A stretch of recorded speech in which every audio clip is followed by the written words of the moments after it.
All right, we're back outside the box this morning. We go inside the regional chocolate candy business. While on a national scale, candy is an industry dominated by just a few multi-billion-dollar monsters. The real story in chocolate is the small number of small regional players and how and why they're still around.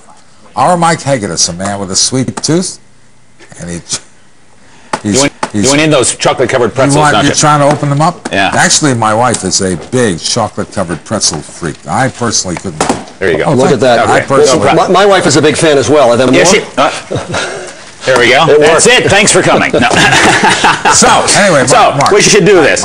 Mark, Bob, they have dwindled in number from their peak, but in the last few years there has been a resurgence in small boutique chocolate operations in the U.S. Some have gone the very high-end route. Others have diversified their products, more molds, chocolates for different occasions.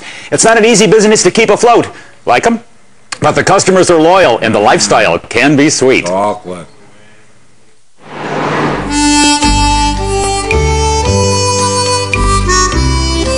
You have to want to go there, otherwise you're not likely to find it. Trafford, PA, outside Pittsburgh. But if you're lucky, you will, and stop here. The kitchen at Sherm Edwards Candies, a business with roots to 1910 and enough sweet stuff to cause a root canal if you're not careful. This particular piece here is honey almond nougat. The owner is Dave Golembeski. He grew up in the chocolate business. His mother had her own candy operation when she married Sherm, who owned this in the 70s.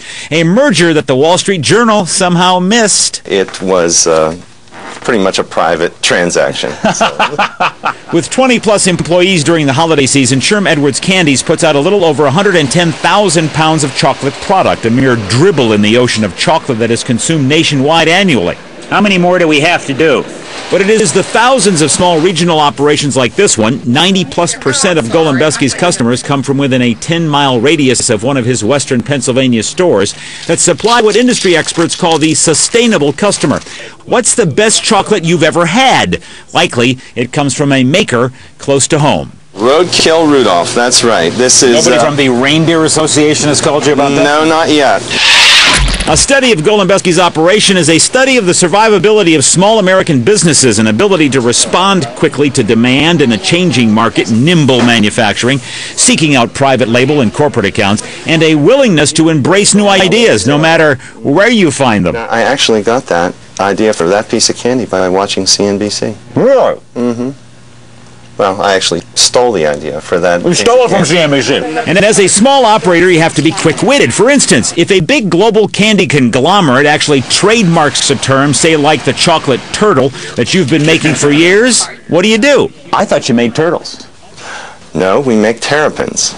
Okay? Now, why do you make terrapins? Because Nestle owns the name Turtle. And so I don't want to get a letter from Nestle. There's cellophane paper in there. It's the kind of place that gives tours to Cub Scouts. Yes, there still are Cub Scouts. And a place where the owner's sister works wrapping by hand. In other words, it's an American small business where perspiration is mixed with the sweet stuff. I like to make the analogy that it's sort of like a teacher's job where, 9 months of the year you have to work pretty hard. In 3 months, I get to play some golf. Chocolate golf, of course. That would scare me. Oh, boy, are we going to taste this. Dave Golembeski has also expanded his business through, yes, the Internet. They have a website and fill orders from across the country. Many of the folks that grew up eating Sherm Edwards candy around the Pittsburgh area have moved away, and they order it on the Internet. It's a big boon to his business. Nimble manufacturing, being able to respond to your customer base, all things the big companies could learn. Worldwide sales. There you Absolutely. go. That's the way to do it. Huh? Look, just for you, a parting gift. A roadkill Rudolph of your very own. Huh? Poor Rudolph. How could someone do that to Rudolph? I can't imagine. Now, here's your choice. This is the Devil or the Deep Blue Sea. You've already tried one of these. Yes, I did. This is hot chocolate. That's right. This tastes good going down. Oh, you got to try one. I saw this happen already. I saw what happened when Mark ate one of these, and I am not courageous. And it's got a little... I am not courageous enough. I might take one of the chocolate-covered pickles instead. I might go for that.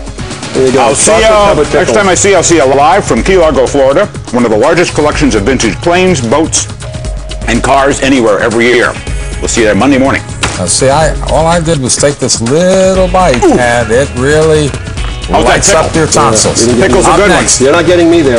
Up next, BioEnvision stock hammered yesterday on news of the split FDA panel decision for one of its childhood cancer-fighting drugs. So talk to the company CEO first on CNBC. Later, he started selling shoes from his car and turned it into the world's largest athletic shoemaker. What's next for Phil Knight now that he's resigned from Nike? We'll ask him. Stay tuned.